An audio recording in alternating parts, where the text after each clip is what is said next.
ನಾವು ಆಹ್ವಾನ ಮಾಡ್ತೀವಿ, ಎಲ್ಲರೂ ಪ್ರೀತಿಯಿಂದ ಬರ್ತಾರೆ. ನಮಗೂ ಉಳಿದವರು ಇರ್ತಕ್ಕಂಥ, ನಮ್ಮ ಪಕ್ಷಕ್ಕೂ ಉಳಿದವರಿಗೂ ಇರ್ತಕ್ಕಂಥ ವ್ಯತ್ಯಾಸ. ಇವತ್ತಿನ ಕಾರ್ಯಾಗಾರ ಬಹಳ ಪ್ರಮುಖವಾಗಿರ್ತಕ್ಕಂಥ ಕಾರ್ಯ. ವೇದಿಕೆಯು ಬಹಳ ಅಚ್ಚುಕಟ್ಟಾಗಿದೆ.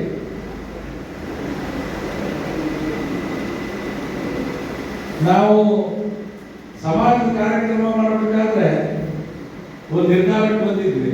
ಈ ಪಂಚಮಸಾಲಿ ಮುಂದೆ ಎಲ್ಲರೂ ಸಮಾನರೇ, ಬುಲ್ಡೋಜರ್ ಮುಂದೆ ಎಲ್ಲರೂ ಸಮಾನರೇ, ಸಾವಿನ ಮುಂದೆ ಎಲ್ಲರೂ ಸಮಾನರೇ. ಹಾಗೆ ನಾವೆಲ್ಲರೂ ಕೇಳಕ್ ಕುಂದ್ರಲ್ಲ, ಯಾರ್ಯಾರು ಅಭಿಪ್ರಾಯ ಹಂಚ್ಕೋಬೇಕು ಅವ್ರ ವೇದಿಕೆ ಮೇಲೆ ಹೋಗಿ ಅವ್ರ ಅಭಿಪ್ರಾಯ ಹಂಚ್ಕೊಂಡು ಬಂದ್ರೆ ವೇದಿಕೆ ಚೆನ್ನಾಗಿರುತ್ತೆ. ನಾನು ಕರೀಲಿಲ್ಲ, ನಿಮ್ ಕರೀಲಿಲ್ಲ, ನಾನು ಕೇಳಕ್ ಕೂತ್ರೆ ನಾನು ಇಷ್ಟು ವರ್ಷ ನಾಯಕ, ನನ್ನನ್ನು ಬರ್ತದ, ನಾನು ಆ ಜಾತಿ, ನಾನು ಈ ಜಾತಿ, ಆ ಒಳಪಂಗಡ ಯಾರೂ ಬರೋದಿಲ್ಲ. ಇನ್ಮೇಲೆ ನನಗನ್ಸದೆ ನಮ್ಮ ರಾಜ್ಯ ನಾಯಕರು ಬಂದಾಗ ವೇದಿಕೆ ಅಂತ ಬಿಟ್ರೆ ನಾವು ಹಿಂದೆ ಮಾಡಿದ್ರೆ ಸೂಕ್ತ ಏನೋ ಅಂತ ನನಗೆ ಅನಿಸ್ತಾರೆ. ಬಂಧುಗಳೇ, ಸೇರ್ತಿದ್ದಿಲ್ಲ ಅಂತ ನನಗೆ ಅನಿಸ್ತಾ ಇದೆ. SIR ಬಹಳ ಪ್ರಮುಖವಾಗಿರ್ತಕ್ಕಂಥ ಪರಿಷ್ಕರಣೆ, ಸ್ಪೆಷಲ್ ಇಂಟೆನ್ಸಿವ್ ರಿವಿಷನ್. ಇವತ್ತಿನ ಈ ಕಾರ್ಯಾಗಾರದ ಅಧ್ಯಕ್ಷತೆಯನ್ನು ನಮ್ಮ ಜಿಲ್ಲಾಧ್ಯಕ್ಷರು ನಾನು ಚಿದಾನಂದನವರ ನೇತೃತ್ವದಲ್ಲಿ ನಡೀತಾ ಇದೆ. ನಮ್ಮ ನಾಯಕರೆಲ್ಲರೂ ಕೂಡ ಪಾಲ್ಗೊಂಡಿದ್ದೀರಿ, ಕಾರ್ಯಕ್ರಮಕ್ಕೆ ಪಾಲ್ಗೊಂಡಿದ್ದೀರಿ. ನಾನು SIR ಮಾತ್ರ ಅಷ್ಟೇ ಅಲ್ಲ, ಮುಂಬರ್ತಕ್ಕಂಥ ಗ್ರಾಮ ಪಂಚಾಯತಿ, ತಾಲೂಕ್ ಪಂಚಾಯತಿ, ಜಿಲ್ಲಾ ಪಂಚಾಯತಿ, ನಗರಸಭೆ ಚುನಾವಣೆ, 28ರ ವಿಧಾನಸಭೆ ಚುನಾವಣೆಯನ್ನ ದೃಷ್ಟಿಯಲ್ಲಿಟ್ಟುಕೊಂಡು ಒಂದು ಸನ್ನದ್ಧಗೊಳಿಸ್ತಕ್ಕಂಥ, ಪೂರ್ವ ತಯಾರಿ ಮಾಡತಕ್ಕಂಥ ಒಂದು ಸಭೆ ಕರಿಬೇಕು ಅಂತ ಹೇಳಿ ಜಿಲ್ಲಾಧ್ಯಕ್ಷರು ಮತ್ತು ಅನೇಕ ಮುಖಂಡರ ಚರ್ಚೆ ಮಾಡಿ, ಇಲ್ಲ ಒಳ್ಳೆ ಕೆಲಸ ಕರ್ನಾಟಕ ಬಹಳ ದಿವಸ ಆಗಿದೆ, ಎಲ್ಲರೂ ಒಬ್ಬರಿಗೊಬ್ಬರು ಭೇಟಿಯಾದ ಯಾರ್ಯಾರು ನಮ್ಮ ಜೊತೆ ಗಟ್ಟಿಯಾಗಿದ್ದಾರೆ ಅನ್ನೋದು ಚಿಕ್ಕಬಿದಿರೆಯವರು,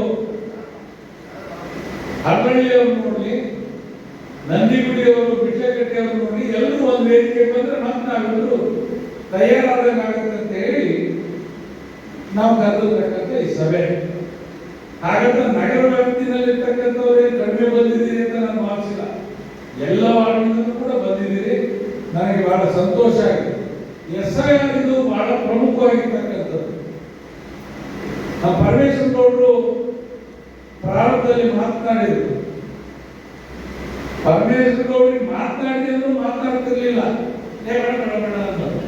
ಇವತ್ತು ಅವರೇ ಬಂದು ಮಾತನಾಡಿದ್ದಾರೆ ಅಂತ ಹೇಳಿದ್ರೆ ಅವರಲ್ಲಿ ಇರ್ತಕ್ಕಂಥ ನೋವು ಕಾರಣ ನಮ್ಮೆಲ್ಲರ ನಾಯಕರು ಮಾನ್ಯ ಶಿವಪ್ಪಾಜಿಯವರು ಅಧಿಕಾರಿಗಳ ಕುತಂತ್ರದಿಂದ ಕೇವಲ 500 ಮತದಲ್ಲಿ ಸೋತ್ರಲ್ಲ, ಆ ರೀತಿ ಮತ್ತೆ ನಮ್ಮ ನಾಯಕರಿಗೆ ಆಗಬಾರದು ಅಂತ ಹೇಳಿ ಅವರು ತಮ್ಮ ಮನದಾಳದ ಮಾತುಗಳನ್ನು ಹೇಳಿ, ನಿಜ ಅಧಿಕಾರಿಗಳ ಕುತಂತ್ರದಿಂದ 2004ರಲ್ಲಿ ನಮ್ಮ ತಂದೆಯವರು ಸೋಲ್ಬೇಕಾಯಿತು.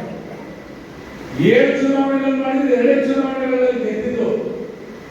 ಆದ್ರೆ 5 ಚುನಾವಣೆಗಳನ್ನು ಕೂಡ ಸೋತು ಕೂಡ ಜನರು ಇವತ್ತು ಕೂಡ ಈ ಕ್ಷೇತ್ರದ ಜನ ಆಗಲಿ, ರಾಜ್ಯದ ಜನರಾಗಲಿ, ರಾಜ್ಯದ ನಾಯಕರಾಗಲಿ, ಮತದಾರರಾಗಲಿ ಇವತ್ತು ಕೂಡ ನನ್ನ ತಂದೆಯವರನ್ನ ಮರ್ತಿಲ್ಲ. ನಿಜವಾಗ್ಲೂ ನನಗೆ ಬಹಳ ಖುಷಿ ಆಗುತ್ತೆ. ನಾನು ಒಂದು ಬಾರಿ MLC ಆಗಿ, ಒಂದು ಬಾರಿ MLA ಆದ್ರೂ ಕೂಡ ನಾನು ಕೆಲವು ಸಂದರ್ಭದಲ್ಲಿ ಕೆಲವರಿಗೆ ಫೋನ್ ಮಾಡಿದ್ರೆ ನಾನು ಶಿವಶಂಕರ್ ಅಂತ ಹೇಳಿದ್ರೆ, ಯಾಕೆ ಶಿವಶಂಕರ್ ಅಶೋಕನ ಮಗನ ಅಂತ ಕೇಳ್ತಾರೆ. ಅಂದ್ರೆ ನನ್ನ ತಂದೆಯವರ ಆ ಪ್ರಿಂಟ್ ಏನಿದೆ ಅದು ನನಗೆ ಬಹಳ ಹೆಮ್ಮೆ ಅನಿಸುತ್ತೆ. ನನಗೆ ನೋವಷ್ಟಲ್ಲ, ನಾನು 22 ವರ್ಷ ರಾಜಕಾರಣ ಮಾಡಿದ್ರು, ನನ್ನ ಹೆಸರು ಹೇಳ್ತಾ ಇಲ್ಲ ಅಂತ ನನಗೇನು ಬೇಸರ ಇಲ್ಲ. ನನ್ನ ತಂದೆಯವರು ಓದ್ತಿರ್ತಕ್ಕಂಥ ಪ್ರಿಂಟ್, ಈ ಕಟ್ಟಿರ್ತಕ್ಕಂಥ ಈ ಶಕ್ತಿ ಏನಿದೆ, ನನಗೆ ಅವರು ಹಾಗಂದಾಗ ಎಲ್ಲೋ ಒಂದು ಕಡೆ ಖುಷಿ, ಎಲ್ಲೋ ಒಂದು ಕಡೆ ದುಃಖ. ನನ್ನ ತಂದೆಯವರನ್ನ ಇನ್ನೂ ಮರೆತಿಲ್ವಲ್ಲ, ಅವರ ಆಶೀರ್ವಾದ ಬಲದಿಂದ ನಾನು ರಾಜಕೀಯವಾಗಿ ಎಷ್ಟು ಎತ್ತರಕ್ಕೆ ಬೆಳೆದಿದ್ದೀರಲ್ಲ ಅಂತ ಹೇಳಿ ನನಗೆ ಬಹಳ ಹೆಮ್ಮೆ ಅನಿಸ್ತಾ ಇದೆ. ಇನ್ನು ಜನ ಕೆಲವರು ಇದ್ದಾರೆ, ಶಿವಪ್ಪ ಮತ್ತು ಶಿವಶಂಕರ್ ಅವ್ರ ಕುಟುಂಬನ ಮನೆ ಸೇರಿಸಬೇಕು, ರಾಜಕಾರಣದಿಂದ ಅವ್ರನ್ನ ಮುಕ್ತಿ ಮಾಡಬೇಕು, ಅವ್ರನ್ನ ಮನೆ ಕಳಿಸ್ಬೇಕು ಅಂತ ಕೆಲವರು ನನ್ನ ತಂದೆಯ ಜೊತೆ ಇದ್ದವರು ಕೆಲವರು ಪಿಟಿ ಮಾತಾಡ್ತಾರೆ. ಅವ್ರಿಗೆ ಏನು ಮಾಡಕ್ಕಾಗಲ್ಲ. ಈ ಶಿವಶಂಕರ್ ನೀವೆಲ್ಲ ಜೊತೆಗಿರೋವರೆಗೂ ಆ ಭಗವಂತನ ಆಶೀರ್ವಾದ, ನಮ್ಮ ನಾಯಕರ ಆಶೀರ್ವಾದ, ನಿಮ್ಮೆಲ್ಲರ ಶಕ್ತಿ ನನ್ನ ಜೊತೆಗಿರೋವರೆಗೂ ಯಾರು ನನ್ನ ಮನೆ ಕಳಿಸಕ್ಕಾಗಲ್ಲ. ನಾನು ಮಂಡಿ ಹೋದಾಗೆ ನಾನು ರಾಜಕೀಯದಿಂದ ಅಲ್ಲಿವರೆಗೆ ಯಾರು ಏನು ಮಾಡಕ್ಕ. ಇವತ್ತು SIR ಯಾಕೆ ಬಹಳ ಮುಖ್ಯ ಅನ್ನೋದನ್ನ ಗೌಡ್ರು ಹೇಳಿದ್ರು. ಏನು ಚಿದಾನಂದಪ್ಪನವರ ಮನೆಯಲ್ಲೇ ಕೂಡ ಅವತ್ತು 30 ಕೋಟಿ ಇಲ್ದಂಗಾಗಿತ್ತು. ಹಾಗೆ ಅನೇಕರ ಮನೆಯಲ್ಲಿ 30 ಕೋಟಿನಂತೆ ಅನೇಕ ಹಾಕಿದ್ರೆ ನಮ್ಮ ತಂದೆಯವರು 10 ಕೋಟಿನಲ್ಲಿ ಅದು ಗೆಲ್ತಿದ್ರು ನಾಯಕ. ಅದಕ್ಕೆ ಇದು ಬಹಳ ಮುಖ್ಯ ಇದೆ, ಪ್ರಮುಖವಾಗಿದೆ. ನಾವು 228 ಏನು BLA2 ನಾವು ಮಾಡಿದ್ದೀವಿ. ನಿಮ್ಮ ಮೇಲೆ ಬಹಳ ಜವಾಬ್ದಾರಿ ಇದೆ. BLO ಜೊತೆನಲ್ಲಿ ನೀವು ಹೋಗಲೇಬೇಕು, ಕೆಲಸ ಮಾಡಲೇಬೇಕು. ಮಾಡಕ್ ಆಗಲ್ಲ ಅಂತ ಹೇಳಿದ್ರೆ ದಯವಿಟ್ಟು ನಮಗೆ ತಿಳಿಸ್ಬಿಡಿ. ಜೊತೆಯಲ್ಲಿದ್ದು ಮತ್ತೆ ಮಾಡಬೇಕಿದ್ರೆ ಅದು ಏಟು ನನಗೆ ಒಪ್ಪಿಗೆ ಕೊಟ್ಟಂಗಾಗಲ್ಲ, ಈ ಸಮೂಹಕ್ಕೆ ಏನ್ ಕೊಟ್ಟಂಗಾಗುತ್ತೆ. ಆ ಕೆಲಸ ಮಾಡಬೇಡಿ, ಆಗಲ್ಲ ಅಂದ್ರೆ ಸರೆಂಡರ್ ಆಗಬೇಕು. ಅದೇನು ಹೇಳ್ತಾರಲ್ಲ, ಕೊಟ್ಟ ಕುದುರೆ ಏರಲವನು ಧೀರನೂ ಅಲ್ಲ ಶೂರನೂ ಅಲ್ಲ ಅಂತ ಹೇಳಿ. ನೀವು ಯಾರು ಆ ರೀತಿ ಕೆಲಸ ಮಾಡಬೇಡಿ. ನಿಮ್ ಕೈ ಆಗದೆ ಇದ್ರೆ ಸರೆಂಡರ್ ಮಾಡಿ, ಮತ್ತೊಬ್ಬರು ನಾವು ಕೆಲಸ ಮಾಡಲಿಕ್ಕೆ ತಯಾರು ಮಾಡ್ತೇವೆ.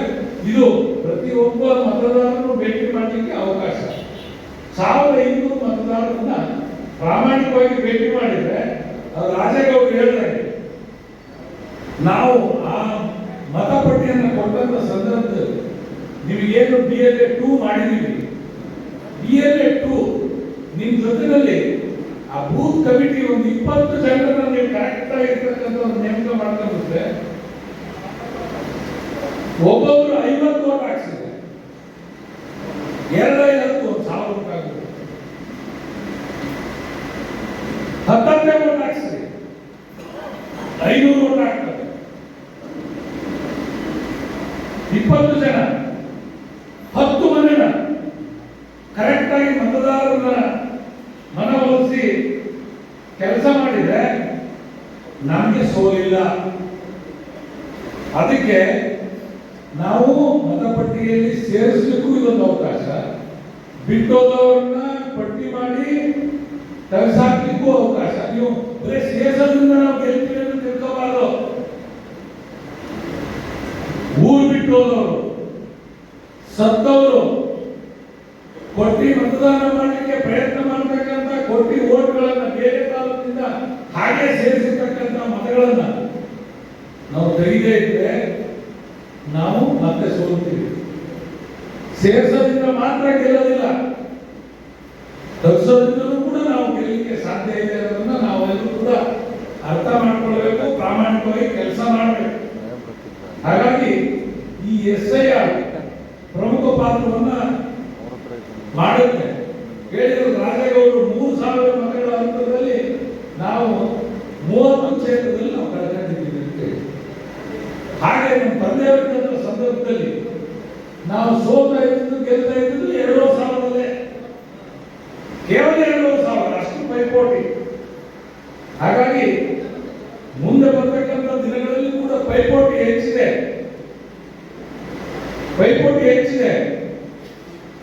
ಇದನ್ನು ಮಾಡೋದ್ರಿಂದ ಕೇವಲ ವಿಧಾನಸಭೆ ಚುನಾವಣೆ ಅಷ್ಟೇ ಲಾಭ ಅಂತ ತಿಳ್ಕೊಳ್ಬಾರ್ದು. ಗ್ರಾಮ ಪಂಚಾಯತ್ ಏನು ನೀವು ನಿಲ್ಲಬೇಕು ಅಂತ ನಿರೀಕ್ಷೆಯಲ್ಲಿದ್ದೀರಿ, ಈ ಮತದಾರರ ಪಟ್ಟಿ ಗ್ರಾಮ ಪಂಚಾಯತಿಗೂ ಕೆಲಸ ಮಾಡುತ್ತೆ. ಜಿಲ್ಲಾ ಪಂಚಾಯತಿ, ತಾಲೂಕು ಪಂಚಾಯತಿ, ನಗರಸಭೆ ಎಲ್ಲ ಹಂತದಲ್ಲೂ ಈ ಮತದಾರರ ಪಟ್ಟಿ ಒಂದು ರೀತಿ ಇನ್ನು 25 ವರ್ಷಗಳ ಕಾಲ ಬೈಬಲ್ ಇದ್ದಂಗೆ, ರಾಜಕೀಯ ಬೈಬಲ್ ಇದು. ಧರ್ಮಗಳಿಗೆ ಕ್ರಿಶ್ಚಿಯನ್ರಿಗೆ ಬೈಬಲ್ ಹೆಂಗೋ, ಹಿಂದೂಗಳಿಗೆ ಭಗವದ್ಗೀತೆ ಹೆಂಗೋ, ಪ್ರಜಾಪ್ರಭುತ್ವದ ಬೈಬಲ್ ಈ ಮತದಾರರ ಪಟ್ಟಿ ಆಗುತ್ತೆ. ಹಾಗಾಗಿ ನೀವೆಲ್ಲರೂ ಕೂಡ ಪ್ರಾಮಾಣಿಕವಾಗಿ ನಿಮ್ಮ ಮನೆಯಲ್ಲಿರ್ತಕ್ಕಂಥವ್ರು ಬಿಟ್ಟು ಹೋಗಿರ್ತಕ್ಕಂಥವ್ರು ಸ್ವಲ್ಪ ಕಷ್ಟವಿದ್ದು ಸೇರ್ಪಡೆ ಮಾಡಿಸ್ಬೇಕು. ಪಕ್ಕದಲ್ಲಿರ್ತಕ್ಕಂಥವ್ರು ಸುಳ್ಳು ನಕಲಿ ಕೋಟಿ ಮತಗಳನ್ನು ಬಿಟ್ಟೋದಂತವ್ರನ್ನ ಸತ್ತೋದಂತವ್ರನ್ನ ಸೇರಿಸಲಿಕ್ಕೆ ಪ್ರಯತ್ನ ಮಾಡಿದ್ರೆ, ಅವನ್ನ ಗಮನಿಸಿ ತೆಗೆಸುವ ಕೆಲಸ ಮಾಡಿದ್ರೆ ಇಂಡೈರೆಕ್ಟ್ ಆಗಿ 10 ಮತ ಗಳಿಸ್ತಂತೆ ಅಂತ ನೀವೆಲ್ಲ ಅರ್ಥ ಮಾಡ್ಕೊಳ್ಬೇಕು. ಹಾಗಾಗಿ ಇವತ್ತು ನಾವು ಸೀರಿಯಸ್ ಆಗಿ ಕೆಲಸ ಮಾಡಬೇಕು. ನನ್ನನ್ನ ಹೊಗಳಿದ್ರೆ ನಾವು ಚುನಾವಣೆ ಗೆದ್ದಕ್ಕಾಗಲ್ಲ. ರಾಮಣ್ಣ ಹೇಳಿದ್ರು ನಗುಮುಖದ ನಾಯಕರು ನಮ್ಮ ನಾಯಕ. ನಿಜ, ಎಲ್ಲರೂ ಹೇಳ್ತಾರೆ. ನನ್ನ ಹತ್ರ ಬಂದಾಗ ನೀವು ಇಂದ್ರ ಚಂದ್ರ ಬಹಳ ಚೆನ್ನಾಗಿ ಕಾಣಿಸ್ತೀರ, ನೀವು ವಯಸ್ಸಾಗಂಗೆ ಕಾಣಲ್ಲ, ಆದ್ರೆ ನಮ್ಮನ್ನು ನೀವು ಗೆಲ್ಲಿಸ್ತಾ ಇಲ್ಲ ಅಷ್ಟೇ.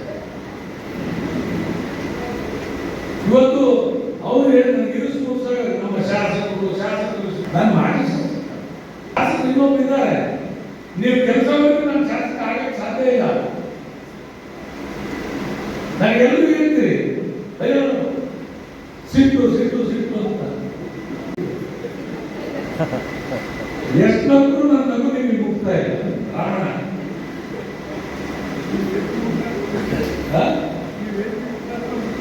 ವೇದಿಕೆ ಮುಖಾಂತರ ಮುಟ್ಟಿರ್ಬೋದು. ಯಾಕಂದ್ರೆ ನೀವೇ ನನ್ನ ಬಗ್ಗೆ ನಗು ಮುಖದ ನಾಯಕ ಆದ್ಮೇಲೆ ಬಹುಶಃ ಎಲ್ಲರೂ ಅದನ್ನು ಬಿಡ್ತಾರೆ ಅಂತ ನಾನು ಅಂದ್ಕೊಂಡಿದ್ದೀನಿ.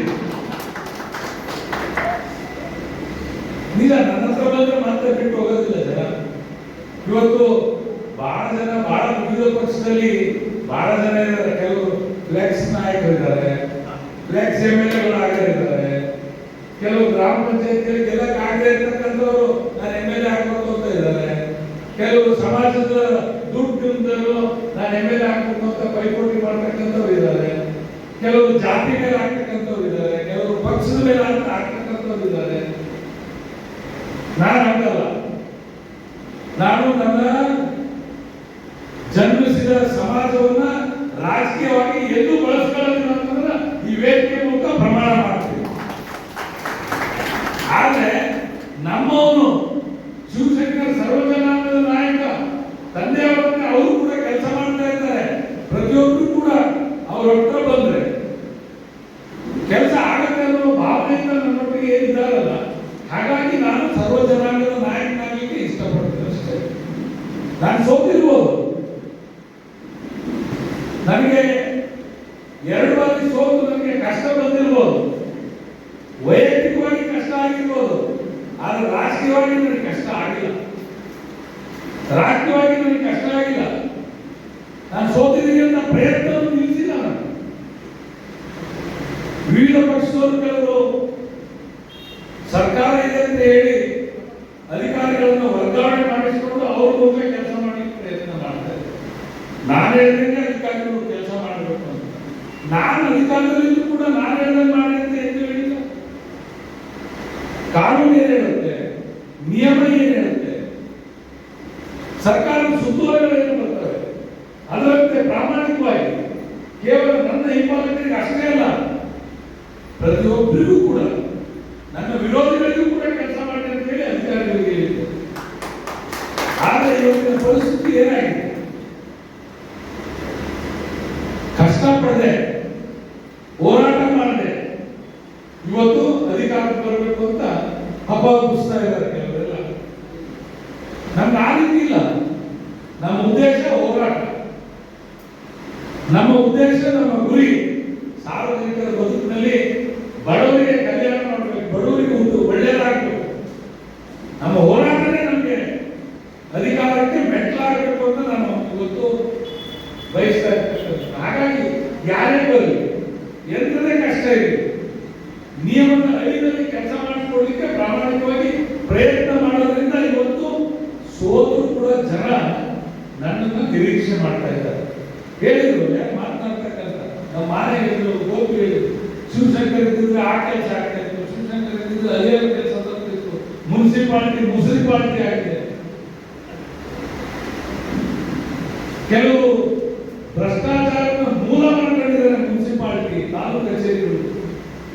ಜನರಿಗೆ ಕಷ್ಟ ತಪ್ಪಿಲ್ಲ ಅಂತ ಹೇಳಿ ಇವತ್ತು ಪರಿತಪಿಸ್ತಾ ಇದ್ದಾರೆ, ಹೇಳ್ತಾ ಇದ್ದಾರೆ. ನಿಜ, ಸತ್ಯ ಅದು. ನಾನಿದ್ರೆ ಆ ರೀತಿ ಆಗಿ ಕೊಡ್ತಾ ಇರಲಿಲ್ಲ.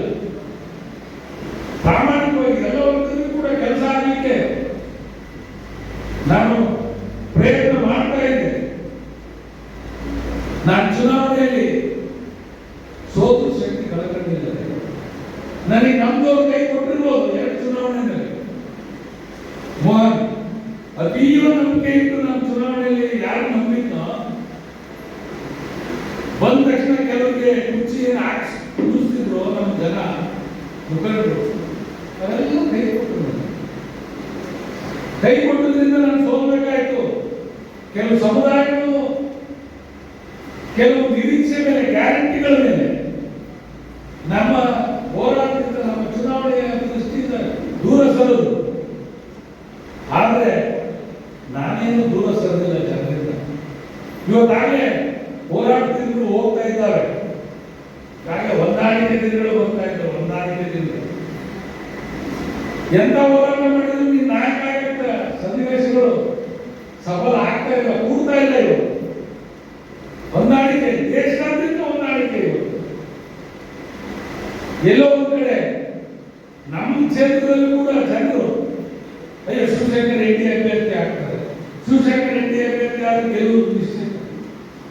ನಾವು ಯಾವತ್ತೂ ಕೂಡ ಹೊಂದಾಣಿಕೆ ರಾಜಕಾರಣ ಮಾಡ್ಕೊಂಡು ಬಂದವರಲ್ಲ, ಹೋರಾಟದ ರಾಜಕಾರಣ ಮಾಡ್ಕೊಂಡೇ ಬಂದವರು.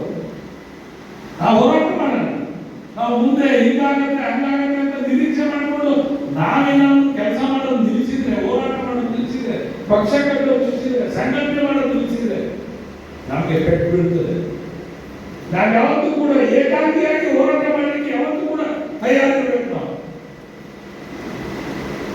ಹೊಂದಾಣಿಕೆಯಿಂದ ಗೆಲ್ತೀವಿ ಅನ್ನೋ ನಾಯಕ ನಾನು ಆಗ್ಲಿಕ್ಕೆ ಸಾಧ್ಯ ಇಲ್ಲ. ಅದು ಆಕಸ್ಮಿಕ, ಅನಿರೀಕ್ಷಿತ. ಇವತ್ತು ಎಷ್ಟೋ ಪಕ್ಷಗಳು ಹೊಂದಾಣಿಕೆ ಮಾಡಿಕೊಂಡು ಚುನಾವಣೆ ಗೆದ್ದು, ಚುನಾವಣೆ ಗೆದ್ದ ಮೇಲೆ ಹೊಂದಾಣಿಕೆಯಿಂದ ಹೊರಗೆ ಬಂದಿದೆ. ನೀವು ನೋಡಿದ್ದೀರಿ. ಎಲ್ಲಿ ತಮಿಳುನಾಡಿನಲ್ಲಿ ಕಾಂಗ್ರೆಸ್ ಡಿಎಂಕೆ ಜೊತೆ ಹೊಂದಾಣಿಕೆ ಮಾಡ್ಕೊಂಡಿದ್ರು. ಹೊಂದಾಣಿಕೆ ಮಾಡಿಕೊಂಡು ಗೆದ್ದು 5 ಸ್ಥಾನದಿಂದ ಇನ್ನು ಚುನಾವಣೆ ರಿಸಲ್ಟ್ ಬರ್ತಿದ್ದಂಗೆ ಕಾಂಗ್ರೆಸ್ 5 ಸ್ಥಾನ ಡಿಎಂಕೆ ಕೈಗೊಂಡು ಹೊರಗೆ ಬಂದಿದೆ. ನಾವು ಯಾರನ್ನು ನಂಬೋಕ್ಕಾಗಲ್ಲ.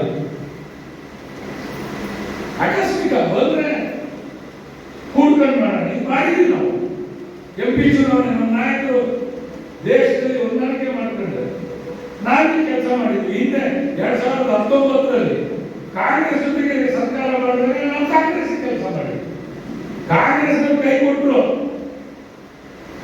ಕಾಂಗ್ರೆಸ್ ಅಭ್ಯರ್ಥಿ ಕೈ ಕೊಟ್ಟರು. ಅವತ್ತು ಆ ಮಂಜಪ್ಪ, ಹೊನ್ನಾಳಿ ಮಂಜಪ್ಪ 19ರಲ್ಲಿ ನಿಂತರು. ಕಾಂಗ್ರೆಸ್ನ ಜಿಲ್ಲಾ ನಾಯಕರು, ಮಂತ್ರಿ ಆದಂತವರು ಹೊರಗೊಂದು ಕೆಲಸ ಮಾಡಲಿಲ್ಲ. ಅವತ್ತು ಹೊರಗೊಂದು ಕೆಲಸ ಮಾಡಿದ್ರೆ ಮಂಜಪ್ಪ ಗೆಲ್ತಿದ್ರು. 2024ರಲ್ಲಿ ಏನಾಯ್ತು?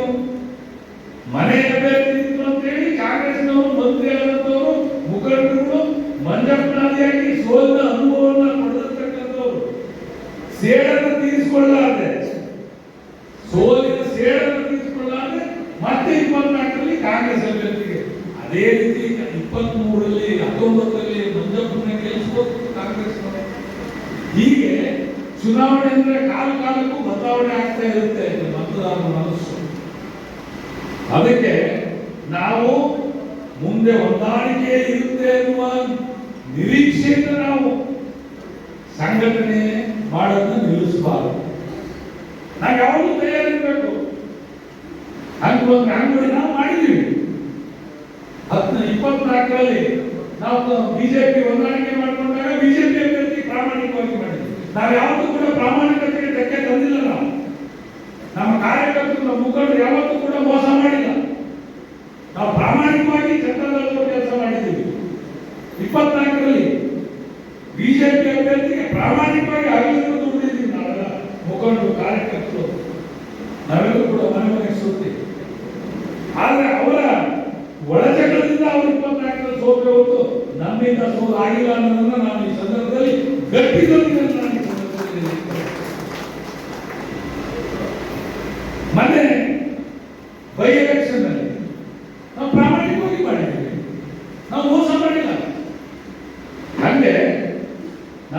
ಕೂಡ ಅದನ್ನೇ ನಿರೀಕ್ಷೆ ಇಟ್ಕೊಂಡು, ಹೊಂದಾಣಿಕೆಯೇ ನಿರೀಕ್ಷೆ ಇಟ್ಕೊಂಡು ನಾವು ಖಂಡಿತವಾಗಿ ರಾಜಕಾರಣ ಮಾಡಿದ್ರೆ ನಮಗೆ ಪೆಟ್ಟು ಬೀಳ್ತದೆ.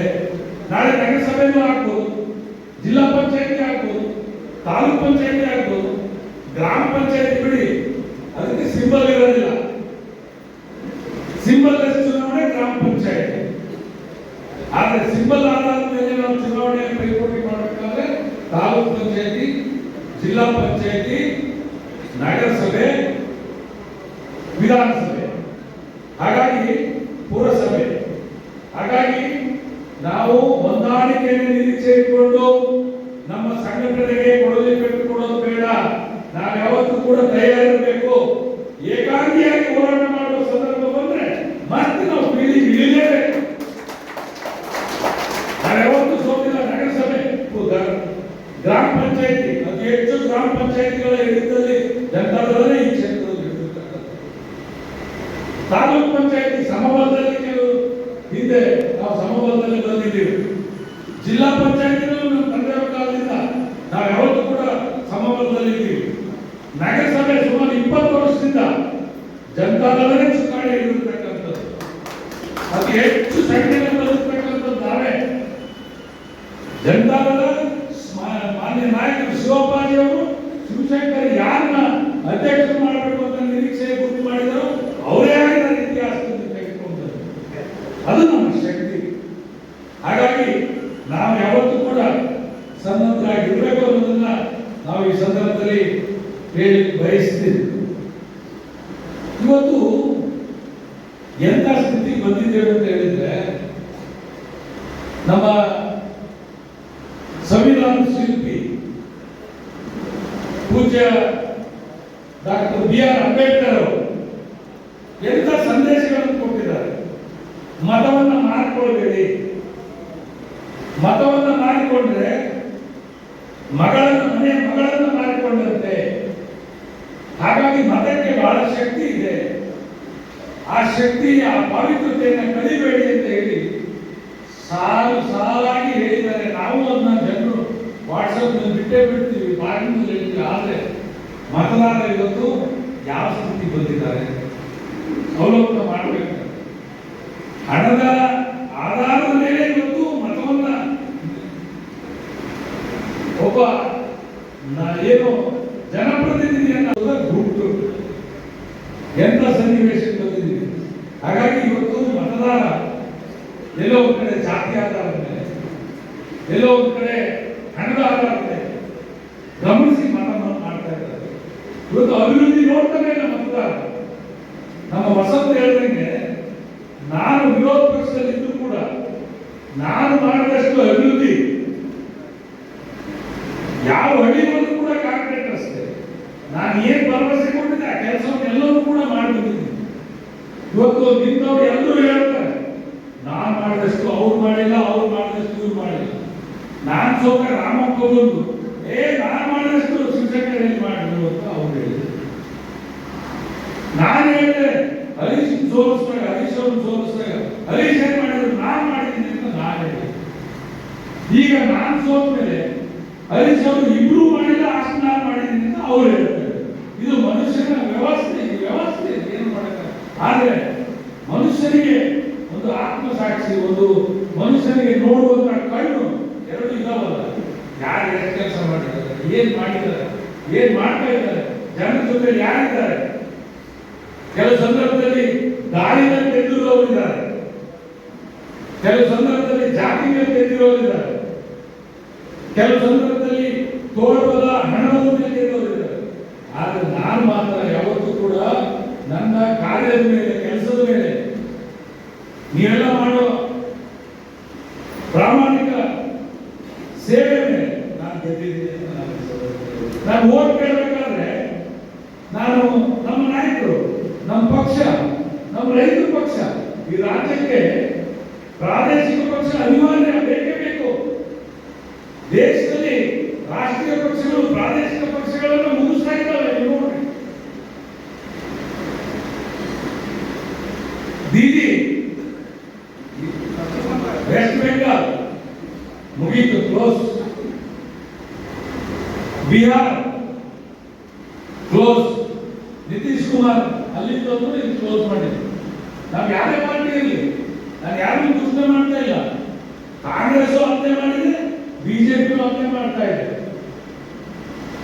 ಉತ್ತರ ಪ್ರದೇಶ್ ಅಲ್ಲಿ ಕೂಡ Mayawati close, Mulayam Singh close, Kejriwal close,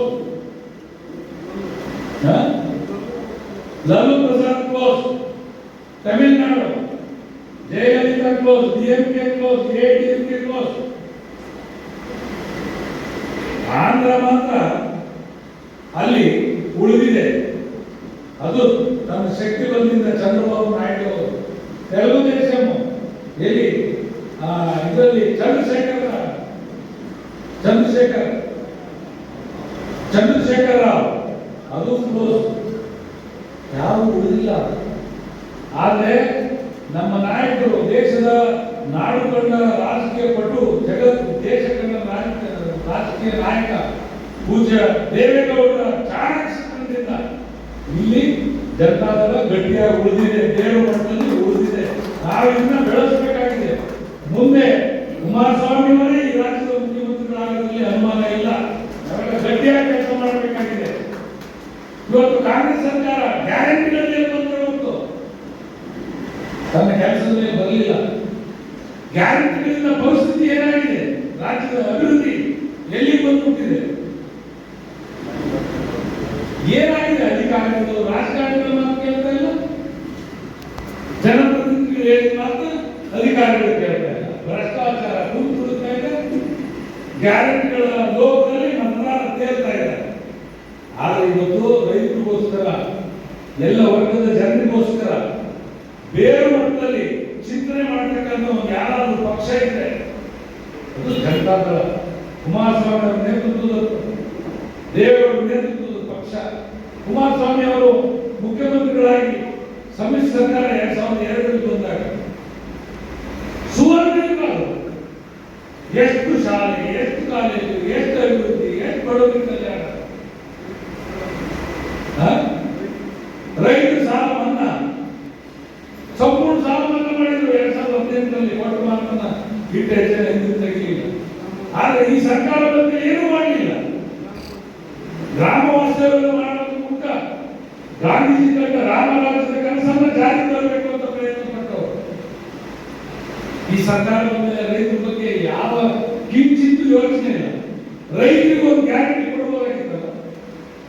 ಬರೀ ಬಸ್ ಹಚ್ಚೋದು, ಬಸ್ ಫ್ರೀ ಕೊಟ್ಟ ಮೇಲೆ ವಿದ್ಯಾರ್ಥಿಗಳಿಗೆ ಬಹಳ ತೊಂದರೆ ಆಗ್ತಿದೆ. ಇವತ್ತು ಸಕಾಲಕ್ಕೆ ಶಾಲೆ ಹೋಗಕ್ಕಾಗ್ತಾ ಇಲ್ಲ.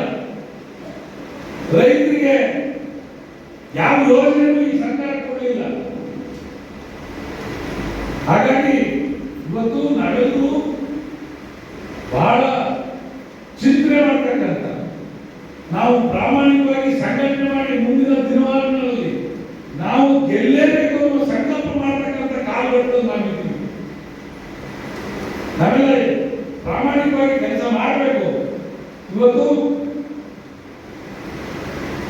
ನಾಯಕತ್ವ ಕೇವಲ ಗೆಲುವಿನಿಂದ ಇದೆ ಅಂತ ನೀವು ಅರ್ಥ ತಿಳ್ಕೋಬಾರದು. ಗೆದ್ದವರು ಎಲ್ಲರೂ ನಾಯಕರಾಗಕ್ಕಾಗಲ್ಲ.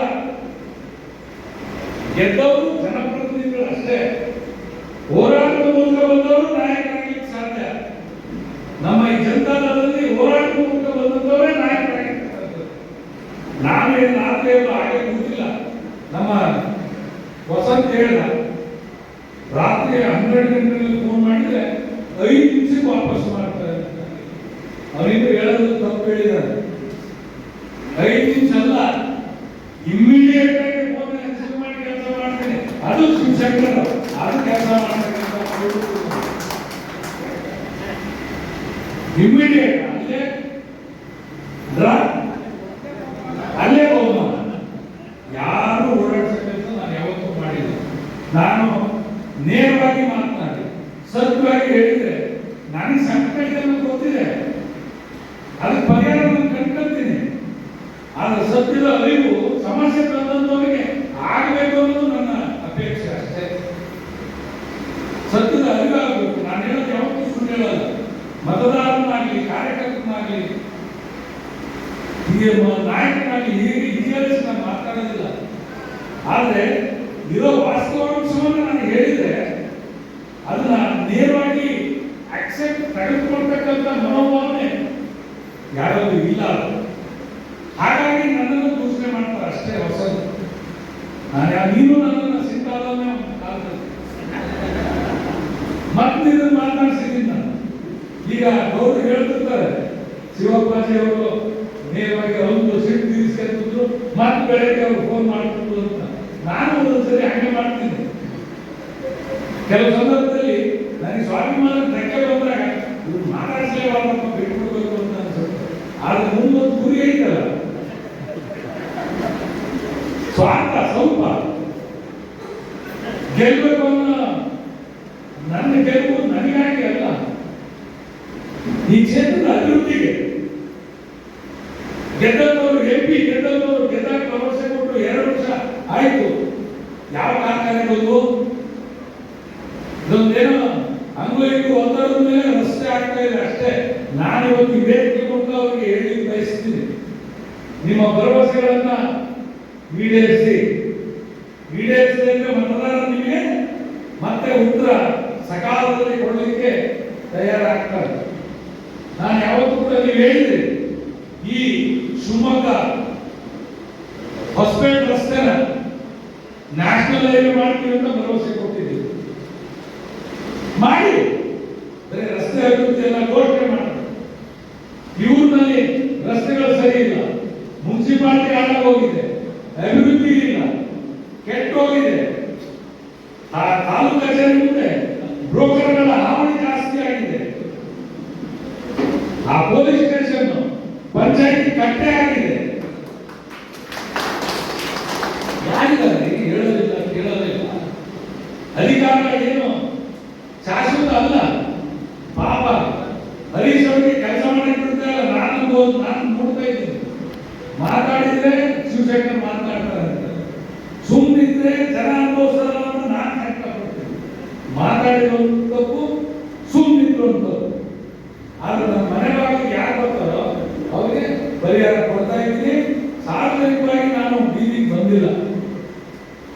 ಬೀದಿಗೆ ಬಂದ್ರೆ ಇವೇನೋ ಸರ್ಕಾರ ಇದೆ ಅಂತ ಹೇಳಿ ನಿಮ್ಮ ಕಪಿಮುಷ್ಟಿನಲ್ಲಿ ಹಿಡ್ಕೊಳ್ಳುವ ಪ್ರಯತ್ನವನ್ನ ಚುನಾವಣೆ ನಿಂತು ಸೋತವರು ಮಾಡ್ತಾ ಇದ್ದೀರಲ್ಲ, ನಿಜವಾಗಿ ನಿಮಗೆ ಶ್ರೇಯಸ್ ತರೋದಿಲ್ಲ. ಜಾತಿ ಆಧಾರದ ಮೇಲೆ ನೀವು ಕೆಲಸ ಮಾಡ್ತಾ ಇದ್ದೀರಿ. ಈ ಸರ್ಕಾರದ ಅಡಿಯಲ್ಲಿ ಖಂಡಿತ ನೀವು ನಾಯಕನಾಗಲಿಕ್ಕೆ ಸಾಧ್ಯ ಇಲ್ಲ. ಸರ್ವರನ್ನು ಕೂಡ ನನಗೆ 2 ಬಾರಿ ಸತ್ಯ ಹೇಳ್ಬಿಡ್ತೀನಿ, ಅಲ್ಪಸಂಖ್ಯಾತ. ಆದ್ರೆ 2 ಬಾರಿ ನಾನು ಅಲ್ಪಸಂಖ್ಯಾತರು ನೆಚ್ಕೊಂಡೇ ನಾನು ಸೋತಿದ್ದೆ. ಅಲ್ಪಸಂಖ್ಯಾತರು ನೆಚ್ಕೊಂಡೇ ನಾನು ಸೋತಿದ್ದೆ. ನನಗೆ ಆ ರಾಜಗೌಡ ಹೇಳಿದ್ರೆ ನನ್ನ ತಂದೆ ಕಾಲದಿಂದ ಗಟ್ಟಿ ಮತಗಳು 45ರಿಂದ 50,000 ಯಾವತ್ತೂ ಇಲ್ಲ. ನಾನು ನನ್ನ ನಾಯಕರಿಗೆ, ನನ್ನ ಕಾರ್ಯಕರ್ತರಿಗೆ, ನನ್ನ ಮತದಾರರಿಗೆ ಯಾವತ್ತೂ ಕೂಡ ಸ್ಥಿರವಾಗಿ ನಮಸ್ಕಾರ ಮಾಡಿ. ಆದರೆ ಗೆಲುವಿನ ಮತ ನಮಗೆ 15ರಿಂದ 20,000 ಬೇಕಷ್ಟೇ. 15ರಿಂದ 20,000 ಪಡೆಯಲಿಕ್ಕೆ ನಾವು ಇಷ್ಟೆಲ್ಲ ಪ್ರಯತ್ನ ಮಾಡೋದು. ನನಗೆ ಸಂಪೂರ್ಣ ಭರವಸೆ ಕೊಟ್ಟು, ಆದರೆ ಚುನಾವಣೆ ಬಂದಂತ ಸಂದರ್ಭದಲ್ಲಿ ಅಯ್ಯೋ ಬಿಜೆಪಿ ಬಂದ್ಬಿಟ್ರೆ ಅಲ್ಪಸಂಖ್ಯಾತರಿಗೆ ಏನೋ ಒಂದು ಅನಾಹುತ ಆಗಿರುತ್ತೆ ಅನ್ನುವ ತಪ್ಪು ಗುಮ್ಮವನ್ನು ಬಿಟ್ಟು ಅಲ್ಪಸಂಖ್ಯಾತರನ್ನು ದಾರಿ ತಪ್ಪಿಸಿ ಕಾಂಗ್ರೆಸ್ ಮತ ಪಡೆದಷ್ಟೇ. ಆಯ್ತು, ಕಾಂಗ್ರೆಸ್ ಮತ ಪಡೆದವರು ಅಲ್ಪಸಂಖ್ಯಾತರಿಗೆ ಏನು ಕೊಡುಗೆ ಕೊಟ್ಟು ಅವ್ರನ್ನ ಮತ ಬ್ಯಾಂಕ್ನಾಗಿ ಇಟ್ಟಿದ್ರೆ ಹೊರತು ಮತಗಳ ನೀಡುವ ಯಂತ್ರಗಳನ್ನಾಗಿ ಮಾಡಿಕೊಂಡ್ರೆ ಹೊರತು ಅವ್ರಿಗೆ ಏನು ಸ್ಥಾನ ಕೊಟ್ಟಿದ್ದೀರಿ, ಯಾವ ಗೌರವ ಕೊಟ್ಟಿದ್ದೀರಿ? ದಾವಣಗೆರೆಯಲ್ಲಿ ಹೆಚ್ಚು ಮತ ಇರ್ತಕ್ಕಂಥ ದಾವಣಗೆರೆ ದಕ್ಷಿಣದಲ್ಲಿ ಒಂದು ಸೀಟ್ ಕೊಡಕ್ಕಾಗಿಲ್ಲ ನಿಮಗೆ. ಕಾಂಗ್ರೆಸ್ನವರು ಕೊಟ್ಟು ಗೆಲ್ಲಿಸಬೇಕಾಗಿತ್ತು ಕಾಂಗ್ರೆಸ್ನವರು ಅಲ್ಪಸಂಖ್ಯಾತರಿಗೆ. ನಾನಿವತ್ತು ಇಲ್ಲಿ ಹೇಳ್ತೀನಿ, ದಾವಣಗೆರೆ ಜಿಲ್ಲೆಯಲ್ಲಿ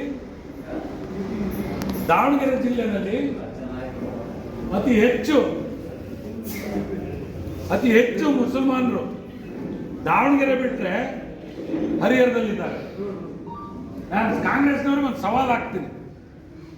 ಸ್ವಾತಂತ್ರ್ಯ ಬಂದಾಗಿನಿಂದ ಅಲ್ಪಸಂಖ್ಯಾತರನ್ನ ಮತ ಬ್ಯಾಂಕನ್ನಾಗಿ ಮಾಡಿಕೊಂಡು ಕೆಲವು ಸಮುದಾಯ ಅವ್ರನ್ನ ಬಳಸ್ಕೊಂಡು ವೋಟ್ ಬ್ಯಾಂಕ್ಗಳನ್ನಾಗಿ ಮಾಡಿಕೊಂಡು ನೀವು ಗೆಲ್ತಾ ಬಂದಿದ್ದೀರಿ. ಕಾಂಗ್ರೆಸ್ನು ಒಂದು ಬಾರಿ ಅಲ್ಪಸಂಖ್ಯಾತರಿಗೆ ಅಭ್ಯರ್ಥಿಗಳನ್ನಾಗಿ ಮಾಡಿ ನೋಡೋಣ, ಅವರಿಗೆ ನೀವು ಗೆಲ್ತಾ ಬಂದವರು ಅವ್ರನ್ನ ಗೆಲ್ಲಿಸ್ರಿ ನೋಡೋಣ.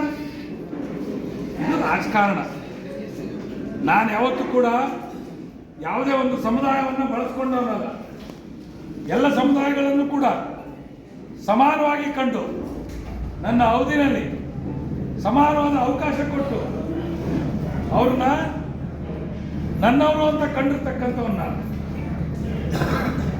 ಯಾವತ್ತೂ ಕೂಡ ನಾನು ಎಲ್ಲ ಸಮಾಜಗಳನ್ನು ಕೂಡ ಸಮಾನವಾಗಿ ಕಂಡಂತ ಕಾಂಗ್ರೆಸ್ ನೀವು ಕಾರಣ ನೋಡೋಣ. ನಾನು ಅಲ್ಪಸಂಖ್ಯಾತರಿಂದ ಸೋತೆಂದು ಈ ಸಂದರ್ಭದಲ್ಲಿ ಹೇಳ್ತೀನಿ. ಆದರೆ ಅಲ್ಪಸಂಖ್ಯಾತರು ನನ್ನ ಜೊತೆ ಇರ್ತಕ್ಕಂಥವ್ರು ಇದ್ದೇ ಇದ್ದಾರೆ. ಯಾರೇ ದೂರ ಹೋಗಿಲ್ಲ. ಪ್ರಾಮಾಣಿಕವಾಗಿ ನನ್ನ ಜೊತೆ ಇದ್ದು ನನಗೆ ಶಕ್ತಿ ಕೊಡ್ತಕ್ಕಂಥವ್ರು ಇದ್ದೇ ಇದ್ದಾರೆ. ನನ್ನ ಜೊತೆ ಎಡಬಲ ಇದ್ದಂಥವ್ರು ಮೋಸ ಮಾಡಿ ಅಲ್ಲಿ ಹೋಗಿದ್ದಾರೆ ಅಷ್ಟೇ. ನಾನು ಅವ್ರನ್ನ ದೂಷಣೆ ಮಾಡೋದಿಲ್ಲ. ಆದ್ರೆ ಸೋತಿದ್ದೀನಿ ಅಂತ ನೋವನ್ನ ಅಳಲನ್ನು ತೋಡ್ಕೊಳ್ತೀನಿ ನಮ್ಮ ಕಾರ್ಯಕರ್ತರು ಮುಖಂಡರು ಮುಂದೆ. ಮತ್ತೆ ನಮ್ಮ ಮನೆಯಲ್ಲಿ ಇವತ್ತು ಮನೆಯಲ್ಲಿ ಯಾರಾದ್ರೂ ಸತ್ತೆ ಬೀಗರು ಸಂಬಂಧಿಕರು ಬಂದಾಗ ನೋವನ್ನ ಅವ್ರಿಗೂ ತೋಡ್ಕೊಳ್ಬೇಕು, ಹೊರತು ಬೀದಿ ಮೇಲೆ ತೋಡ್ಕೊಳಕ್ಕಾಗತ್ತ? ನೀವೆಲ್ಲ ನಮ್ಮ ಕುಟುಂಬದವರು, ನಮ್ಮ ಕಾರ್ಯಕರ್ತರು. ನಿಮ್ಮ ಮುಂದೆ ನಾನು ನೋವನ್ನು ತೋಡ್ಕೊಳ್ಳಾದ್ರೆ, ನಿಮ್ಮ ಮುಂದೆ ಅಳಲಾದ್ರೆ ಬೀದಿ ಮೇಲೆ ಅಳಲಿಕ್ಕಾಗತ್ತ? ಹಾಗಾಗಿ ಇರುವ ಸತ್ಯವನ್ನ ಇವತ್ತು ಬಿಚ್ಚಿ ಹೇಳ್ತಾ ಇದ್ದೀನಿ ಅಷ್ಟೇ.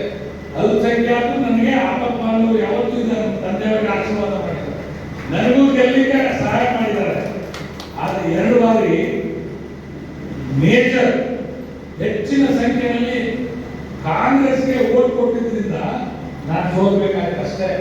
ನಾನು ಹೇಳಿದೆ ಮೊನ್ನೆ ಚುನಾವಣೆಯಲ್ಲಿ, ನೀವು ನನಗೆ ವೋಟ್ ಕೊಟ್ಟರು ಮಾತ್ರ ನೀವು ಗೆದ್ದಕ್ಕೆ, ಕಾಂಗ್ರೆಸ್ಗೆ ವೋಟ್ ಕೊಟ್ಟರೆ ನೀವು ಸೋಲ್ಬೇಕು ಅಂತ ಹೇಳಿದ್ದೆ. ಗೆಲ್ಲಕ್ಕಾಯ್ತು ಅವರು 2023 ಚುನಾವಣೆಯಲ್ಲಿ ಗೆಲ್ಲಕ್ಕಾಯ್ತು. ಯಾಕಂದ್ರೆ ನನಗೆ ವೋಟ್ ಇದ್ದಾವೆ, 45,000 ವೋಟ್ ಇದ್ದಾವೆ. ಅದ್ರ ಮೇಲೆ 20,000 ಬಂದು ನಾನು ಗೆದ್ದು. ಆದ್ರೆ ಕಾಂಗ್ರೆಸ್ ಸಂಪೂರ್ಣವಾಗಿ ಅಲ್ಪಸಂಖ್ಯಾತರ ಮೇಲೆ ಡಿಪೆಂಡ್ ಆಗಿರ್ತಕ್ಕಂಥದ್ದು. ಅದನ್ನು ಅಲ್ಪಸಂಖ್ಯಾತರು ಅರ್ಥ ಮಾಡಿಕೊಳ್ಬೇಕು. ನೀವು ಈ ಬಾರಿ ಚುನಾವಣೆಗೆ ನಿಲ್ಲಲಿಕ್ಕೆ ಪ್ರಯತ್ನ ಮಾಡಿ, ನಿಮ್ಮಿಂದ ಬೇರೆಯವರು ಬರ್ತಾರೆ ನೋಡೋಣ. ಅದಕ್ಕೆ ಯೋಚನೆ ಮಾಡಬೇಕು. ಅಭಿವೃದ್ಧಿಗಾಗಿ ಮತ ಕೊಡಿ. ನಿಮ್ಮ ಕಷ್ಟದಲ್ಲಿ ಯಾರಿರ್ತಾರೆ ಅವ್ರನ್ನ ಕೈ ಹಿಡಿರಿ. ನಿಮ್ಮ ಹಿಜಾಬ್ ಕೇಸ್ನಲ್ಲಾಗಲಿ ಮತ್ತೊಂದು ಗಲಾಟೆಗಳಲ್ಲಾಗಲಿ ನಿಮಗೆ ಏನೇ ಸಂದರ್ಭ ಬಂದ್ರೆ, ನಾನು ನಿಂತನು, ನಾನು ಕೆಲಸ ಮಾಡಿದ್ದೀನಿ, ಅದನ್ನೆಲ್ಲ ಮರೆತು ಮತ್ತೆ ನನಗೆ ಅನ್ಯಾಯ ಮಾಡಿದ್ರಲ್ಲ, ಅದು ನಿಜವಾಗ್ಲೂ ಕೂಡ ನಾನು ಸುಧಾರಿಸಲಿಕ್ಕೆ ಬಹಳ ದಿವಸ ತಗೋಬೇಕಾಗಿದೆ. ಆದ್ರೆ ಇವತ್ತು ಗಟ್ಟಿಯಾಗಿದ್ದೀನಿ. ನನ್ನ ಹೋರಾಟ ನಾನು ಬಿಟ್ಟಿಲ್ಲ. ಅಬ್ರಾಹಂ ಒಂದು ಮಾತು ಹೇಳ್ತಾರೆ, ಪ್ರಯತ್ನ ಮಾಡ್ತಾ ಇರು, ಒಂದು ದಿನ ನಿಮಗೆ ಅವಕಾಶ ಬಂದೇ ಬರುತ್ತೆ ಅಂತ ಹೇಳಿ. ನಾನು 2 ಬಾರಿ ಸೋತಿರ್ಬೋದು. ಈ ಜನಭಿಪ್ರಾಯ ಏನಿದೆ? ಶಿವಶಂಕರಿಂದ ಅಭಿವೃದ್ಧಿ ಆಗ್ತದೆ, ಶಿವಶಂಕರಿಂದ ಒಳ್ಳೇದಾಗ್ತದೆ, ಬಡವರು ಕಲ್ಯಾಣ ಆಗ್ತಾ ಇತ್ತು, ಸರ್ವರಿಗೂ ಸಮಾನವಾದ ಅವಕಾಶ ಸಿಗ್ತಾ ಇತ್ತು, ಎಲ್ಲವರಿಗೂ ಕೂಡ ಅನುಕೂಲ ಆಗ್ತಾ ಇತ್ತು ಅಂತ ಜನ ಅಭಿವೃದ್ಧಿ ಆಗ್ತಾ ಇತ್ತು ಅಂತ ವಿಚಾರ ಮಾಡ್ತಾ ಇದ್ದಾರೆ. ಇವತ್ತು ಮುಂದಿನ ದಿನಗಳಲ್ಲಿ ನಾನು ಏನು ಅವಕಾಶಕ್ಕಾಗಿ ಕಾಯ್ತೀನಿ. ನಾನು ಕೊನೆಯ ವರ್ಷದಿರೋ ಕೆಲವರು ಹೇಳ್ತಾರೆ, ಶಿವಶಂಕರ್ ಮನೆ ಕಳಿಸ್ಬಿಟ್ರೆ ನಾವು ಗೆದ್ದಂತೆ. ನಾನು ಹೇಳ್ತೀನಿ ವೇದಿಕೆಯಿಂದ, ನನ್ನನ್ನ ಯಾರು ಮನೆ ಕಳಿಸಕ್ಕೆ ಸಾಧ್ಯ ಇಲ್ಲ. ನಾನು ಜೀವನದವರೆಗೂ ಈ ಕ್ಷೇತ್ರದಲ್ಲಿ ರಾಜಕಾರಣ ಮಾಡ್ತೀನಿ. ಜನರ ಕಳಿಸಿದ್ರೆ ನಾನು ಹುಡುಕಾಗಿರ್ತೀನಿ, ಜನರ ಜೊತೆಲೇ ಇರ್ತೀನಿ, ಜನರ ಜೊತೆಲೇ ಸಾಯ್ತೀನಿ. ನಾನು ಹೇಳಿ ಅಲ್ಲ, ಹೋರಾಟಗಾರ. ಹಾಗಾಗಿ ಇವತ್ತು ನಾನು ಗೆಲ್ತೀವಿ ಅನ್ನೋ ಭಾವನೆ ನಿಮ್ಮಲ್ಲಿ ಬರಬಾರ್ದು. ಯಾವುದು ಹೊಂದಾಣಿಕೆ ರಾಜಕಾರಣ ಸಂದರ್ಭ, ನಾವೇನಾದ್ರು ಕೆಲಸ ಮಾಡಿದ್ವೋ ಸಂದರ್ಭ ಬಂದ್ರೆ ಅವ್ರು ನಮಗೆ ಕೆಲಸ ಮಾಡ್ತಾರೆ ಅನ್ನೋ ವಿಶ್ವಾಸ ನಮ್ಮಲ್ಲಿ ಇರಬೇಕು. ಆ ರೀತಿ ನಾವೆಲ್ಲರೂ ಕೂಡ ವಿಚಾರ ಮಾಡಿದ್ರೆ ನಮ್ಮ ಧನವನ್ನ, ನಮ್ಮ ಹೋರಾಟವನ್ನು ಯಾವತ್ತೂ ಕೂಡ ಬಿಡೋದು ಬೇಡ ಅನ್ನೋದನ್ನ ನಾನು ಈ ಸಂದರ್ಭದಲ್ಲಿ ಹೇಳಲಿಕ್ಕೆ ಬಯಸ್ತೇನೆ. ಬಂಧುಗಳೇ, ಇವತ್ತು ಗ್ಯಾರಂಟಿಯಿಂದ ನಮ್ಮ ರಾಜ್ಯದ ಕ್ಷೇತ್ರದಲ್ಲಿ ಕುಂಠಿತ ಆಗಿದೆ. ಕಾಂಗ್ರೆಸ್ನವರು ಚುನಾವಣೆ ಪೂರ್ವದಲ್ಲಿ ಏನೇನು ಭರವಸೆ ಕೊಟ್ಟಿದೆ, MLA ಚುನಾವಣೆ ಆಗಿರ್ಬೋದು, MP ಚುನಾವಣೆ ಆಗಿರ್ಬೋದು, ಕೊಟ್ಟೋ ಯಾವ ಈಡೇರಿದ್ದಾವೆ. ಒಂದೇ ಉದಾಹರಣೆ ಸಾಕು, ಆ ಭೈರಪ್ಪಾದ ರೈತ ನಾಯಕರೇ, ಚುನಾವಣೆ ಬಂದ ತಕ್ಷಣ ಭೈರಪ್ಪಾದದ ನೆನಪು. ಭಗವಂತನ ನೆನೆಸಿದ ನಿಮ್ಮ ಅಪ್ಪನ ಪಾದ ನೆನೆಸಲಾರದು. ಎಲೆಕ್ಷನ್ ಬಂದ ತಕ್ಷಣ ಒಂದು ಬುದ್ಧಿ ಪೂಜೆ, ಎಲೆಕ್ಷನ್ ಬಂದ ತಕ್ಷಣ ಹೋಗಿ ಒಂದು ಫೋಟೋ ಹೊಡಿಸ್ತಾರೆ, ಎಲೆಕ್ಷನ್ ಬಂದ ತಕ್ಷಣ ಒಂದು ಮಾಡ್ತೀನಿ ಅಂತ ಹೇಳಿ ಆ ದಾವಣಗೆರೆ ಜಿಲ್ಲಾ ಮಂತ್ರಿಗಳು ಬಂದು ನೋಡೋರು, MP ಚುನಾವಣೆಯಲ್ಲಿ MP ಆದವರು ಬಂದು ನೋಡೋರು, ರಾಮಪ್ಪನವರು ಬಂದು ನೋಡೋರು, ಈ ಪಾಪ ಶ್ರೀನಿವಾಸ ಬಂದು ನೋಡೋರು, ಹರೀಶ್ ಅವರು ಬಂದು ನೋಡೋರು. ಎಲ್ಲಿದೆಯಪ್ಪ ಭೈರಪ್ಪಾದ? ನಾನು ಸತ್ಯ ಹೇಳಿದೆ, ಭೈರಪ್ಪಾದ ಸುಲಭವಾಗಿ ಈಡೇರೋದಿಲ್ಲ. ಇಲ್ಲೇ ಇದರಲ್ಲಿ ಇರಿಗೇಷನ್ ಡಿಪಾರ್ಟ್ಮೆಂಟ್ ರಿಟೈರ್ ಆಗಿರೋದು.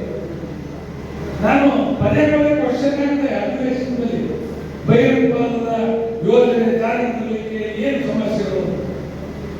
ಭದ್ರಾ ಅಚ್ಚುಕಟ್ಟಿನಲ್ಲಿ ಇರ್ತಕ್ಕಂಥ ನಿಮ್ಮ ತಾಲೂಕು ಸಂಪೂರ್ಣವಾಗಿ ಭದ್ರಾ ಅಚ್ಚುಕಟ್ಟಿನಲ್ಲಿ ಸೇರಿದೆ.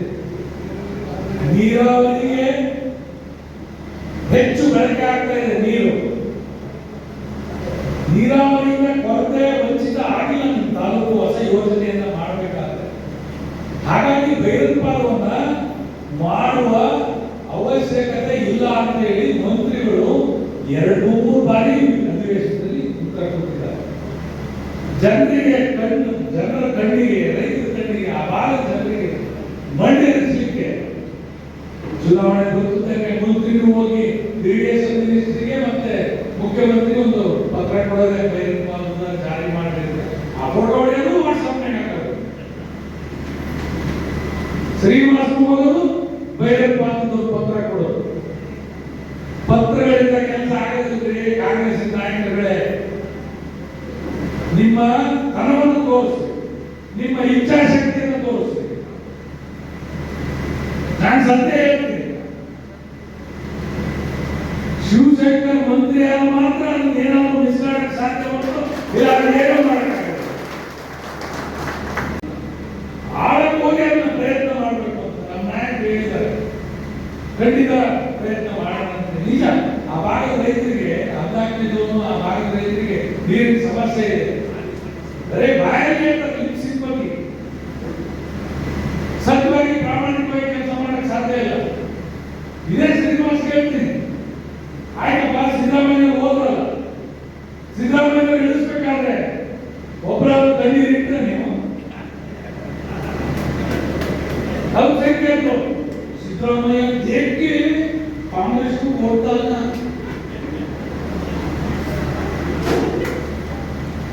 ಸಿದ್ದರಾಮಯ್ಯ ಓಟ್ ಹಾಕಬೇಕು ಅಂತ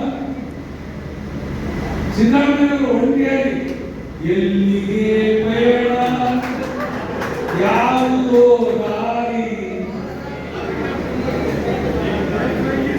ಏಕಾಂಗಿ ಸಂಚಾರಿ.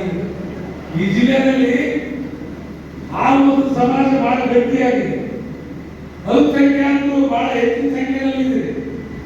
ಸಿದ್ದರಾಮಯ್ಯ ಇಳಿಸಬೇಡ್ರಿ ಅಂತೇಳಿ ಒಬ್ರು ಪ್ರತಿಭಟನೆ ಮಾಡಿಲ್ಲಪ್ಪ, ನೀವು ಒಬ್ರು ಕಂಡಿರಲಿಲ್ಲಪ್ಪ.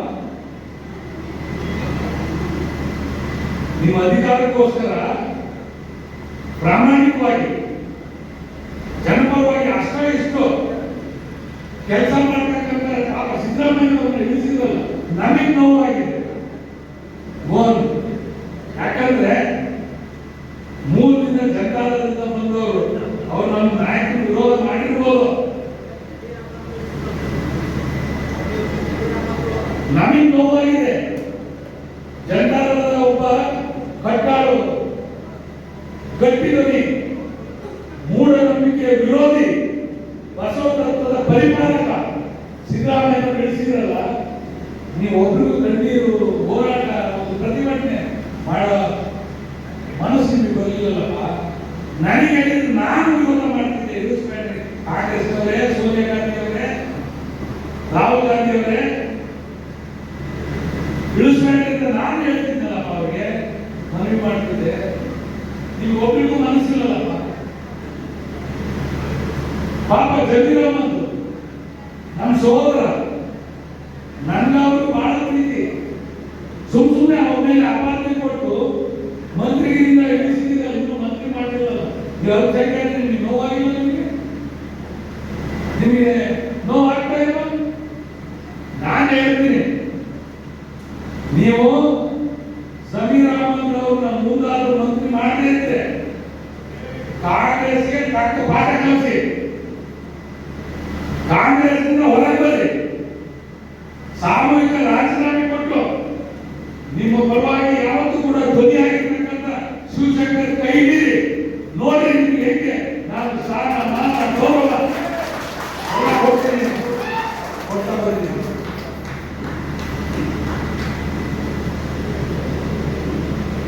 ನಾನು ಹೇಳಿದ್ದೀನಿ, ಅಧಿಕಾರ ಅಂತಸ್ತು ಯಾವುದೂ ಕಾಯಮಲ್ಲ ಆಸ್ತಿ. ನಾನು ಇವತ್ತು ಇರ್ತೀನಿ, ಬಿಡ್ತೀನಿ. ಸಂದರ್ಭ ಬಂದ್ರೆ ನಾವು ಯಾವತ್ತೂ ನಗರಸಭೆ ಅಧ್ಯಕ್ಷರನ್ನ ಸಾಕಷ್ಟು ಜನ ಮಾಡಿದ್ದೀವಿ. ನಿಮ್ಮನ್ನು ಹೆಚ್ಚು ಅಲ್ಪಸಂಖ್ಯಾತರು ಗೆದ್ದು ನಮ್ಮ ಪಾರ್ಟಿಯಿಂದಲೇ, ಕಾಂಗ್ರೆಸ್ನಿಂದ ಅಲ್ಲ. ಲೆಕ್ಕ ತೆಗೆದು ನೋಡಿ. ಯಾಕಪ್ಪ ಕಾಂಗ್ರೆಸ್ಸಿನ ವ್ಯಾಮೋಹ ನಿಮಗೆ? ಕಾಂಗ್ರೆಸ್ ಮುಗಿದು ದೇಶದಲ್ಲಿ, ಕಾಂಗ್ರೆಸ್ ಮುಗಿದು ದೇಶದಲ್ಲಿ. ಅದೇನು ಹೇಳ್ತಾರಲ್ಲ, ರಾಹುಲ್ ಗಾಂಧಿ ಎಲ್ಲೆಲ್ಲಿ ಹೋಗ್ತಾರೆ ಕಾಂಗ್ರೆಸ್ ಸೋಲ್ತಾ ಇದೆ ಅಂತ ಹೇಳಿ. ಇಲ್ಲೂ ಮುಗಿದು ಲಾಸ್ಟ್. ಡಿ.ಕೆ. ಶಿವಕುಮಾರ್ ಅವರು ಕಾಂಗ್ರೆಸ್ ಪಕ್ಷದ ಕೊನೆಯ ಮುಖ್ಯಮಂತ್ರಿ. ಇನ್ನು 10 ವರ್ಷ ಬರೋದಿಲ್ಲ. ಇನ್ನು ಬರೋದೇ ಜನತಾದಳ, ಕುಮಾರಸ್ವಾಮಿ ಅವರು ಮುಖ್ಯಮಂತ್ರಿಗಳು ಆಗೇ ಆಗ್ತಾರೆ ರಾಜ್ಯದಲ್ಲಿ. ರೈತರ ಸರ್ಕಾರ ಮತ್ತೆ ಬಂದೇ ಬರುತ್ತೆ. ಡಿ.ಕೆ. ಶಿವಕುಮಾರ್ ಅವರು ಮನೆ ಮನೆ ಹೊರಟರು ಆಗಿ 25 ಮುಖ್ಯಮಂತ್ರಿ ಆಗಿ ಈ ಜಿಲ್ಲೆಯಲ್ಲಿ ಕೆಲವರು ಮಂತ್ರಿ ಆಗೋದು ಕಷ್ಟ ಇತ್ತು. ಮಂತ್ರಿ ಆಗೋದು ಕಷ್ಟ ಇತ್ತು. ಹಾಗಾಗಿ ನೀವು ಅದೇನೋ ನೆಚ್ಕೊಂಡು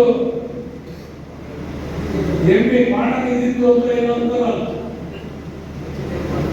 ನೆಕ್ಸ್ಟ್ ಎಮ್ಮಿ ಬಾಣ ಇದ್ದಿತ್ತು. ಹಂಗೆ ನೀವು ನೀರು ಕೊಡ